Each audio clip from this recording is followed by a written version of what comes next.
To all my hustlers, dreamers, love dealers, I'm that kind of girl. Work hard, play hard, for my own heart, might just rule the world. I'm on fire, can you feel the heat? You can try to, but you can't stop me. This is Marcy Burrows and Carol O'Savin hosting the Midlife Mavens podcast, where we chat candidly about sex, love, relationships, and life for women in their 40s, 50s, 60s, and beyond.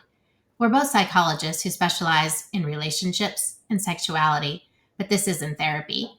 Thanks for joining us to discuss the ups and downs of life in the middle. We hope our conversations inspire and empower you. A quick disclaimer. We're both psychologists who specialize in relationships and sexuality, but this isn't therapy. This podcast is for educational purposes only and is not a substitute for professional services from a psychologist or other qualified mental health professional. The use of any products or services purchased by you as a result of this podcast does not create a healthcare provider-patient relationship between you and any of the experts affiliated with this podcast. Let's get into today's episode.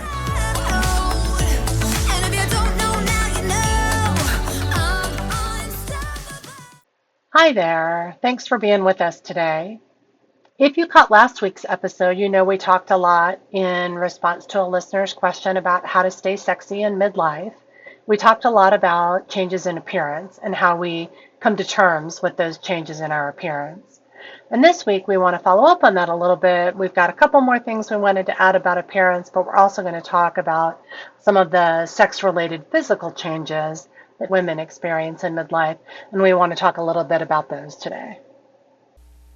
Just kind of want to throw out there all of those other ways that our body changes too that I think contribute to our listeners' question of, how do you maintain feeling sexy even as these changes are happening? How do you accept the changes that are happening in your body? And some of those changes are really obvious, like wrinkles and gray hair and skin changes, skin tones. I always notice the age spots on my hands. That's where I notice them the most, and I don't like them, but they are what they are. Mm-hmm. And now I have them on my face, which is part of the process. And you know what's funny? Like, I notice those on my partner as well, and I kind of find them sexy on him. And so, sometimes I will remind myself of that when I notice my own, because I'm like, well, I find that sexy in somebody else. So, kind of just a reminder that we're always harder on ourselves than we are on other people. Always. Yeah. And there are some of those changes that are less noticeable. Changes in terms of, especially when you look at or think about genital area. I think we mentioned in a previous episode about the realization that nobody ever talks about, that not only does the hair on your head turn gray or white, but your pubic hair also turns white or gray and gets thinner the way the hair on your head does. And there will be changes there so that things don't look the same and partly don't function the same, right? Vaginal dryness, thinning of the skin. Thinning of the skin, the vaginal walls, and that creates issues with sexual activity and sexual comfort. And I missed what you said. Changes just in the shape of the vulva, color of the vulva. Well, in the same way that the skin on our faces or our bodies starts to wrinkle and lose elasticity, that's a hard word. It's happening with the skin in our genital area as well. Yeah. Down there too. Our asses. Oh, am I allowed to say that? Things just don't stay. Breasts droop, asses droop, vulvas droop, labia, right? Cellulite. All of those things happen. And again, because we're in polite society, nobody ever talks about that stuff. You don't hear other people commenting on the fact that these changes are happening. And then when it happens in the privacy of you looking at your own body, it can be a little feel a little stark and shocking, I think, for folks. Right. Well, and I think there's a similar expectation that our vulva are going to look like a 20-year-old or a 30-year-old. And like when you see, not that you see a lot on TV, but you do sometimes in movies now, you see a lot more than you used to see. Or if you and your partner watch porn, you'll see things that don't necessarily look like the 50-year-old vulva or the 60-year-old vulva, and kind of expecting that that's going to look like it used to 20, 30 years ago. I saw a really funny reel on Facebook or Instagram or something the other day about a woman who had had some sort of a body tuck. I don't know the specifics of it, but did she call it like a mommy lift or something, where like the skin in her abdomen was lifted up so that, because she had a lot of sagging skin from a significant weight loss. And in this reel, she was talking about how the shape and position of her vulva has changed and is more noticeable and obvious to her and to others than it was when she was significantly heavier or when she still had sagging skin from the weight loss. And I thought that was an interesting, I had never seen a video like that before. I had never thought about something like that before. But those are the kinds of things that happen when we make significant changes in our lives and our bodies. Right. Well, and another big change is that through menopause, with changes in hormones and the drop in estrogen and drop in testosterone, the clitoris gets a lot smaller too and may be harder to find. And that's another big change that I don't think people are expecting, and can have a big impact on sexual relationships, sexual satisfaction, ability to orgasm. So those are all changes, and that's as just well. And directly apply to feeling sexy. I think that, having to figure out and learn your body so that you can feel confident in it. And that's just the physical changes. We should talk about that in terms of arousal, both physiological arousal, but also psychological arousal and interest and libido and desire and all of those other kinds of things that contribute to your sex life, whether you're partnered or not, and how that gets played out for women, which can be a really significant. I was in a group of women a couple of months ago, and one of the women said something to the effect of, "Please tell me I'm not alone in wondering where my libido has gone." We were all like, nope. We were all in our age range, the 40s, 50s, 60s. And we were all like, no, that's a really good question. Where did my libido go? Right? Because most women experience a significant change with the decrease in estrogen, especially with the decrease in testosterone. And those are things that I don't think a lot of women understand can be addressed medically.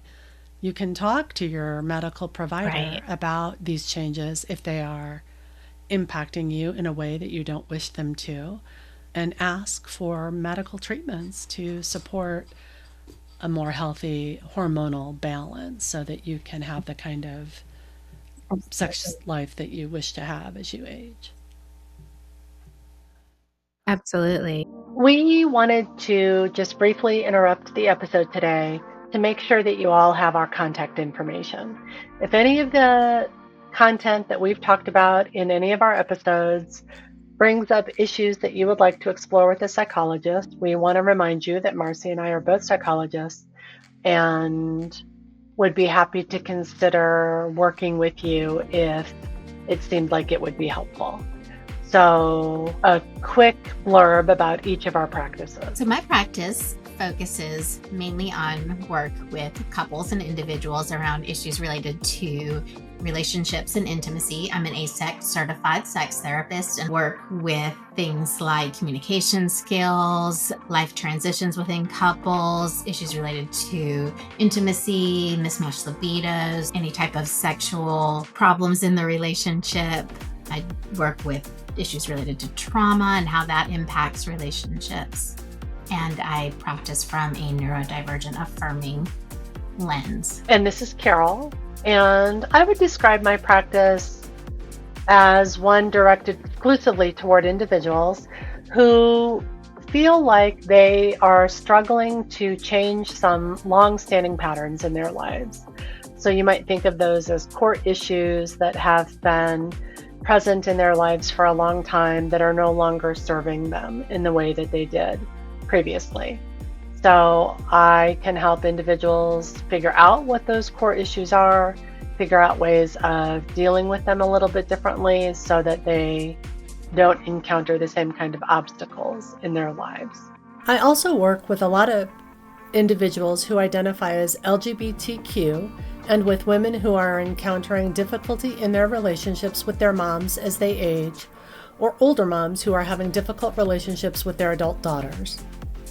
If you're interested in working with either one of us, we both offer 15-minute consultations to assess if it seems like we'd be a good fit for your therapeutic needs. You can go to my website, which is Marcy, M-A-R-C-I, Burroughs, B-U-R-R-O-U-G-H-S, P-H-D, C-S-T.com, or Carol's website, which is drosabin.com, DROSABEN.com.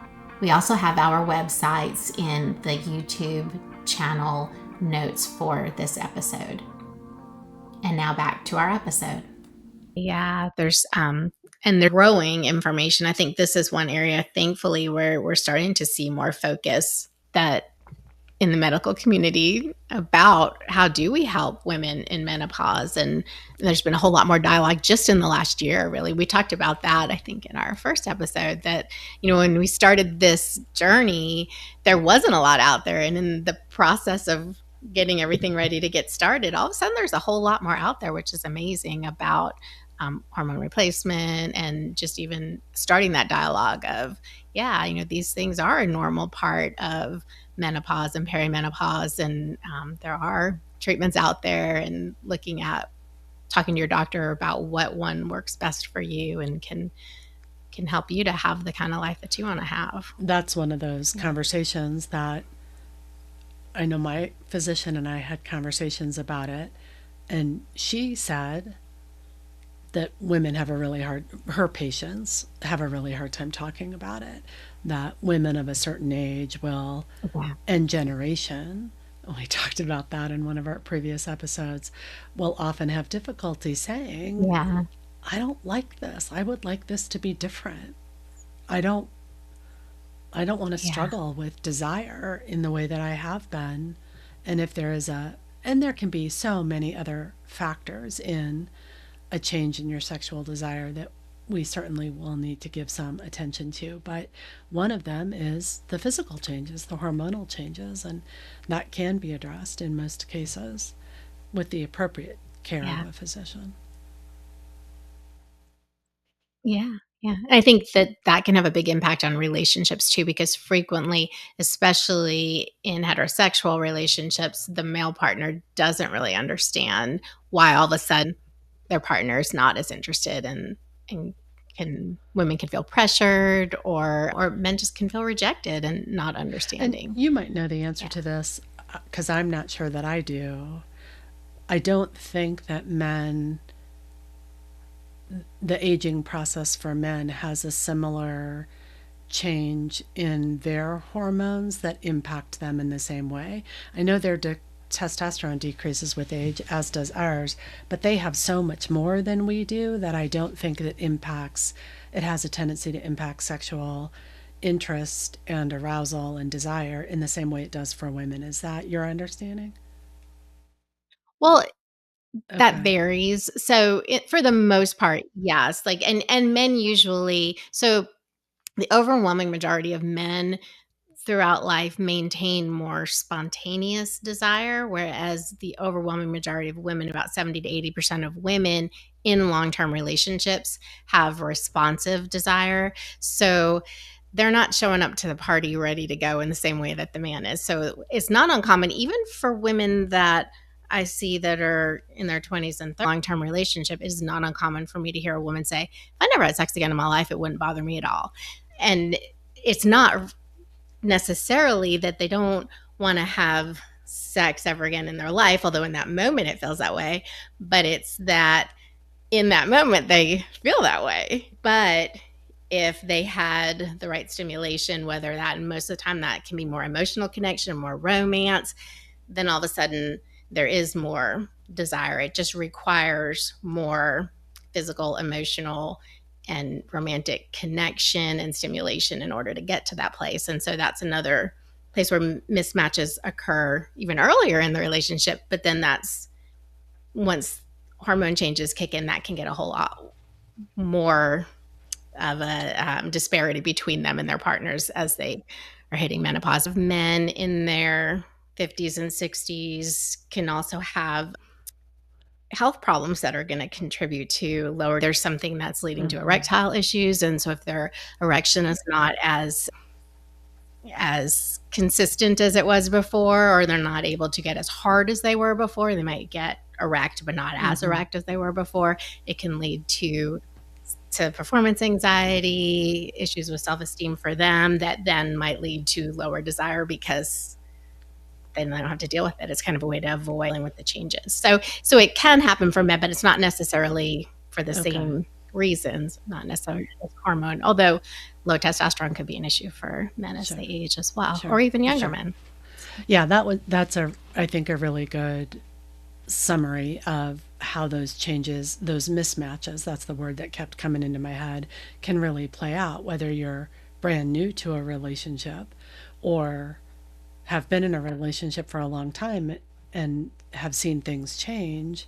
And especially when women in midlife are going through these kinds of hormonal changes in the absence of a partnership and want one, but don't find it as easy to connect sexually because of the changes, the hormone changes, but struggle to find a way to connect with the men in their life that they might want to partner with. And that, I think, comes back to the importance of communication and really being able to talk about, whether you're in a new relationship or a long-term relationship, to be able to talk about what's going on that's contributing to all of this. And again, the reluctance to be open about the things that happen in the bedroom just makes it that much more difficult to have open communication that could really help with these kinds of struggles. Yeah. And I do think a lot of that is generational. Like I think the population that we're targeting with this podcast, it's a lot harder for us to talk about sex because it wasn't something that was encouraged. I think my kids are so much better at it than I was at their age, or to some extent, I think they're more comfortable. I'm a sex therapist, and I think they're more comfortable talking about sex. but they're so much more open and comfortable with the topic. I mean, it seems like in general, the 20-year-olds and that people in their 20s seem to be a whole lot more talking about sex and all kinds of issues related to gender identity, sexual orientation, sexual performance, everything. Yeah, it does feel like the population that we're talking to has really moved through that whole shift in the openness of our society in talking about any of these kinds of things.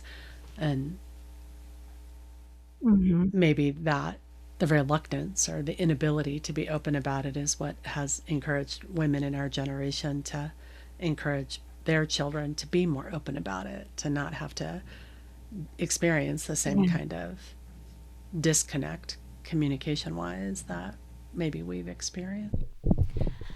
I was watching the Oprah Winfrey special on ABC the other night on menopause, which was amazing. I highly recommend everybody watch it. But Halle Berry was talking about her struggles with getting diagnosed with being in menopause, and because she just didn't know about it and her mom never talked about it. Our generation doesn't talk about it.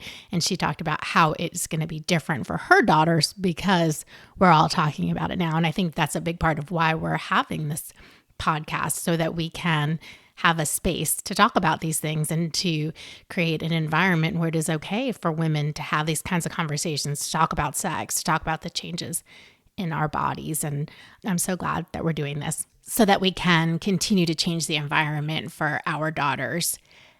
It seems like there's so much more that we can talk about related to sex, and we'd love to hear what you want to hear about from us. So please look at our Facebook page or comment on YouTube, and we look forward to you joining us next episode.